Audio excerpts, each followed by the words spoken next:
இடம்பெற்றுள்ள ஹதீஸ். அனஸ் இப்னு மாலிக் ரலியல்லாஹு அன்ஹு அவர்கள் சொல்வார்கள், நானும் மற்ற சஹாபாக்களும் ரசூலுல்லாஹி ஸல்லல்லாஹு அலைஹி வஸல்லம் அவர்களுக்கு ஷூனாக இருந்தோம். அப்படி இருக்கிற நேரத்திலே ஒரு அரபி வருகிறார், ஒரு நாட்டுப்புறத்து அரபி. அவர் வந்து ஸல்லல்லாஹு அலைஹி வஸல்லம் அவர்களிடத்திலே கேட்கிறார், யா ரசூலல்லாஹ் மதஸ்ஸாஅ, கியாம நாள் எப்போ வரும், கியாம நாள் எப்போது வரும் என்று கேட்டதற்கு ஸல்லல்லாஹு அலைஹி வஸல்லம் அவர்கள் சொல்கிறார்கள், நீ கியாமத் நாளை பற்றி கேட்கிறாயே, அதற்கு நீ என்ன அமல் செய்து வைத்திருக்கிறாய்? அப்படி அந்த அரபி சொல்வார், யா ரசூலல்லாஹ் நாம் பெருசாக ஒரு அமலையும் செய்யவில்லை. சில ரிவாயத்திலே அறிவிக்கும் எப்படி என்றால், சில ரிவாயத்தை அறிவித்துக் கொண்டிருக்கிறது, நான் பரலான வணக்கங்களை மாத்திரம் தான் செய்து வந்தேன். இன்னும் சில ரிவாயத்துகள் அறிவிக்கிறது, நான் பரலான வணக்கத்தையும் அதுபோல் முக்கியமான சுன்னத்துக்களையும் மாத்திரம் தான் செய்து வந்தேன் என்பதாக இமாம்கள் விளக்கம் சொல்வார்கள். இப்படியாக அவர் சொல்கிறார், நான் பெருசாக ஒரு அமலையும் செய்யவில்லை, அதிகமாக தொழுதவனும் அல்ல, அதிகமாக நோன்பு நோற்றவனும் அல்ல, ஆனால் இன்னி உஹிப்புல்லாஹ வ ரசூலஹு, நான் அல்லாஹ்வையும் அவருடைய ரசூல் தாங்களையும் நேசம் வைத்திருக்கிறேன், மஹப்பத் வைத்திருக்கிறேன் என்று சொன்ன நேரத்திலே ஸல்லல்லாஹு அலைஹி வஸல்லம் அவர்கள் அழகாக சொல்லி காட்டுவார்கள், அந்த மஹமன் நஹபத, நீ யாரை நேசம் வைக்கிறாயோ அவர்களுடன் இருப்பாய் என்பதாக சொல்லி காட்டுவார்கள். கண்ணியத்திற்குரியவர்களே, சொல்லிவிட்டு அல்மரு மாமன் நஹப, எவன் எந்த மனிதனை நேசிக்கிறானோ அவன் அந்த மனிதனுடன் தான் மறுமையிலே இருப்பான் என்பதாக சொல்லி காட்டுகிறார்கள். இந்த ஹதீஸ் இருக்கட்டும், அந்த ஹதீஸ் இன்னும் முடிவடையவில்லை. சையத்னா அனஸ் இப்னு மாலிக் ரலியல்லாஹு அன்ஹு அவர்கள் சொல்லி காட்டுவார்கள், வமா ஃபரிக்னா, இந்த ஹதீஸை கேட்டுவிட்டு அவர்கள் சொல்வார்கள், நாங்கள் சந்தோஷப்படவில்லை, மகிழ்ச்சி அடையவில்லை. ஸல்லல்லாஹு அலைஹி வஸல்லம் அவர்கள் சொன்ன எந்த ஹதீஸை கேட்டும் நாங்கள் மகிழ்ச்சி அடையவில்லை. இந்த ஹதீஸை, அதாவது எந்த மனிதன் யாரை நேசிக்கிறானோ அவனுடன் இருப்பான் என்ற அந்த ஹதீஸை கேட்டு மகிழ்ச்சி அடைந்ததை போல் நாங்கள் வேறு எந்த ஹதீஸையும் கேட்டு மகிழ்ச்சி அடையவில்லை என்பதாக சையத்னா அனஸ் இப்னு மாலிக் ரலியல்லாஹு அன்ஹு அவர்கள் அறிவிக்கக்கூடிய இந்த செய்தி ஸஹீஹுல் புகாரியில் இடம்பெற்றிருக்கிறது.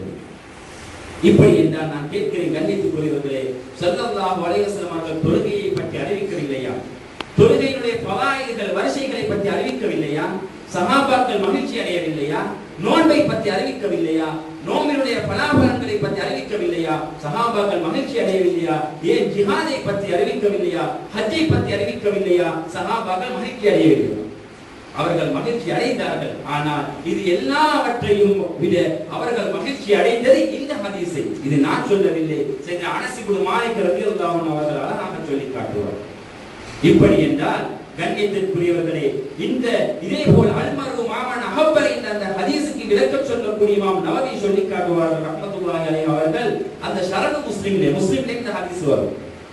ஷரஹ் முஸ்லிம்லே நவவி இமாம் சொல்லி காட்டுவார்கள், எப்படி என்றால், இந்த ஒரு சாலிஹீன்களை உகப்பு வைக்கக்கூடிய இந்த மனிதன் அவர்களை போல் அமல் செய்வது ஷர்த்து அல்ல. சாலிஹீன்களை, உதாரணத்துக்கு நான் ஒரு சாலிஹீன்களை உகப்பு வைக்கிறேன் என்றால் அவர்களை போல் நானும் அமல் செய்வது ஷர்த்து அல்ல.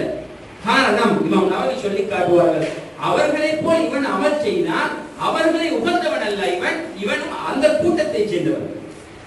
எனவே அவர்களை உகக்கக்கூடிய அந்த மனிதன் அவர்களை போல் அமல் செய்வது அது ஷர்த்து அல்ல என்பதாக இமாம் நவவி ரஹ்மத்துல்லாஹி அலைஹி அவர்கள் சொல்லி காட்டுவார்கள். நாங்கள் நபிமார்களை மஹப்பத்து வைத்திருக்கிறோம், ஸல்லல்லாஹு அலைஹி வஸல்லம் அவர்களை மஹப்பத்து வைத்திருக்கிறோம், வலிமார்களை மஹப்பத்து வைத்திருக்கிறோம். அவர்களை போல் எங்களால் அமல் செய்ய முடியுமா? முடியாது. கண்ணியத்திற்குரியவர்களே, அமல் செய்தாலும் அந்த நபிமார்கள், அந்த சஹாபாக்கள் செய்த அந்த அமலையும் எங்களுடைய அமலையும் வைத்து பார்த்தால் அது இரண்டும் இணையாகாது. இந்த மஹப்பத்து ரசூல் ஸல்லல்லாஹு அலைஹி வஸல்லம் அந்த மஹப்பத்து இல்லாத காரணத்தினால் தான் என்று சொல்லி காட்டுவார்கள். எப்படி ஒரு காலத்திலே இந்த ஊரை எடுத்துக்கொண்டால், இந்த வெலிகமையை பற்றி நாம் எவ்வளவு அழகாக நாங்கள் முந்தி கேள்விப்பட்டிருக்கிறோம். அநேகமான சாதாத்துமார்கள் வாழ்ந்த ஊர் இது. அது மாத்திரமல்ல, ஏராளமான மௌலிது மஜ்லிஸ்கள் ஏற்பாடு செய்யப்பட்ட ஓதப்படக்கூடிய இடமாகத்தான் இந்த வெலிகமை இருந்தது. ஒரு காலத்திலே மௌலிதை ஓதினார்கள், கந்தூரி கொடுத்தார்கள். இப்பொழுது கொடுக்க தேவையில்லை என்கிறார்கள், கூடாது என்கிறார்கள். ஸலவாத்து சொன்னார்கள், சொல்ல தேவையில்லை என்கிறார்கள். அதே போல் எவ்வளவு புர்தாவை ஓதினார்கள், புர்தா தேவையில்லை என்கிறார்கள். இது எல்லாத்துக்கும் காரணம் என்ன? மஹப்பத் இல்லாது. இது மாத்திரமா? ஸல்லல்லாஹு அலைஹி வஸல்லம் அன்னவர்களுடைய தாய் தகப்பன் சொர்க்கவாதிகள் அல்ல என்ற இடத்துக்கு போகிறார்கள். உதாரணத்துக்கு நான் சொல்லி காட்டுகிறேன். என்னுடைய ஒரு நண்பர் இருக்கிறார், அவருடைய பேர் ஹாலித் என்று வைக்கலாம். அவருடைய தாய் தகப்பன் உண்மையிலே கெட்டவர்களாக இருந்தாலும் அவனை பார்த்து உன்னுடைய தாய் தகப்பன் இப்படிப்பட்டவர்கள் எல்லாம் அவனுக்கு எந்த அளவு கோபம் வரும். ஆனால் ஒரு பொய்யை சொன்னால் எப்படி இருக்கும்? கண்ணியத்திற்குரியவர்களே, ரசூலுல்லாஹி ஸல்லல்லாஹு அலைஹி வஸல்லம் அவர்களுடைய மஹப்பத்தினுடைய கல்விலே இருந்தால் அவர்களுடைய தாய் தகப்பனை பற்றி பெற்றோர்களை பற்றி இழிவாக பேசுவானா? பேச மாட்டார். அவர்கள் மூமினாக இருந்தால் என்ன, அதற்கு மாற்றமாக இருந்தால் என்ன, அவர்களுடைய கல்வை நோய்க்க மாட்டார்கள். ஆனால் அவர்கள் உண்மை இமாம்கள், அதாவது சுன்னத் ஜமாத்தை சேர்ந்த அநேகமான இமாம்கள் அதை பற்றி பேசுகிறார்கள். அவர்கள் நாஜியான், அதாவது ஈடேற்றம் பெற்றவர்கள் தான், அவர்கள் சொர்க்கவாதிகள் என்றுதான் தனிப்பட்ட ஒவ்வொரு கிரந்தத்தை கோர்வை செய்திருக்கிறார்கள். அல்லாமா சுயூத்தி ரஹ்மத்துல்லாஹி அலைஹி அவர்கள் இமாம் நவவி, அதாவது இமாம் நவவி அவர்களுடைய ஒரு சொல்லிப்படி அந்த அவர்கள் ஈடேற்றம் பெற்றவர்கள். அதே போல் இமாம் ஃபஹ்ருத்தீன் ராஸி அவர்களுடைய தஃப்சீர் கபீரிலே இப்படியாக சொல்லிக் கொண்டே போகிறார்கள். கண்ணியத்திற்குரியவர்களே, ஆனால் இவைகளை எல்லாம் விட்டு அவர்கள் ஈடேற்றப்பட்டவர்கள் அல்ல, அவர்கள் அப்படிப்பட்டவர்கள். அவர்கள் அதாவது வாயால் சொல்ல முடியாத வார்த்தைகளை எல்லாம் சொல்கிறார்கள். காரணம் மஹப்பத்து இல்லாதது. கண்ணியத்திற்குரியவர்களே, இதைத்தான் பெருமானார் ரசூலுல்லாஹி ஸல்லல்லாஹு அலைஹி வஸல்லம் அவர்கள் அழகாக சொல்லி காட்டினார்கள். ஏற்கனவே சொன்ன ஹதீஸை வைத்து பார்த்தால் அந்த மஹப்பத்து தான் ஈமானுக்கு அடிப்படை என்பதை நாம் அறிந்து கொள்ள வேண்டும். கண்ணியத்திற்குரியவர்களே, இது மாத்திரமல்ல, இந்த காலத்திலே உள்ள வழிகட்டவர்கள் இன்னும் ஒன்றை சொல்லி காட்டுவார்கள். அது வேடிக்கையாக இருக்கிறது. எப்படி எங்களுடைய வாப்பா அப்பா மௌலித் ஓதினார்கள், இதைத்தான் நாங்களும் செய்திருக்கிறோம் என்று சொன்ன நேரத்திலே குர்ஆனிலே சொல்லப்பட்டிருக்கிறது, உங்களுடைய ஆபாக்களை பின்பற்ற வேண்டாம். காபிர்கள், அதாவது சஹாபாக்கள் இஸ்லாத்துக்கு வந்த நேரத்திலே அவர்களுடைய சில சஹாபாக்களுடைய தந்தைமார்கள் ஆபாக்கள் காபிர்களாக இருந்தார்கள். அவர்களுடைய விஷயத்திலே தான் அல்லாஹ் குர்ஆனை இறக்கி வைத்தான். உங்களுடைய ஆபாக்கள் அவர்கள் காபிராக இருந்தவர்கள், அவர்களை நீங்கள் பின்பற்ற வேண்டாம், அவர்களுக்கு ஒன்றும் தெரியாது. இந்த ஆயத்துக்களை காட்டி உண்மையான மூமின்களான முஸ்லிம்களான எங்களை பார்த்து சொல்லி காட்டுகிறார்கள். உங்களுடைய ஆபாக்கள் செஞ்சது போல குர்ஆன் சொல்கிறது. அவர்கள் மௌலித் ஓதியிருக்கலாம், ஸலவாத்தி சொல்லியிருக்கலாம், கந்தூரி கொடுத்திருக்கலாம், ஆனால் அவர்களை நீங்கள் பின்பற்ற கூடாது. நீ எங்களுடைய ஜமாத்துக்கு வா, அதாவது எங்களை பின்பற்றி, எங்களுடைய இந்த மகாவிஷத்தை பின்பற்றி, அதிலே தான் உனக்கு ஜெயம் இருக்கிறது என்பதாக சொல்லி காட்டுவார். இப்படிதான் ஒரு கேள்வி. சரி, உதாரணத்துக்கு என்ன வைக்கலாம். இப்ப நான் என்ன இந்த காட்டாம என்ன வச்சு நான் ஒரு உதாரணத்துக்கு சொல்லி காட்டுகிறேன். இப்ப எனக்கு உங்க வாப்பாமார்கள் நீ பின்பற்ற வேண்டாம், அவங்க எல்லாம் மௌலித் ஓதிருக்கலாம், கந்தூரி கொடுத்திருக்கலாம், நீ அவங்களை பின்பற்ற வேண்டாம், குர்ஆன் சொல்கிறது, நீ எங்களைத்தான் பின்பற்ற வேண்டும் என்று உதாரணத்துக்கு அல்லாஹ் காப்பாற்ற வேண்டும். நான் என்னுடைய கொள்கையை விட்டு நான் வஹாபிசத்துக்கு போய் சேர்ந்துருக்கேன் உதாரணத்துக்கு.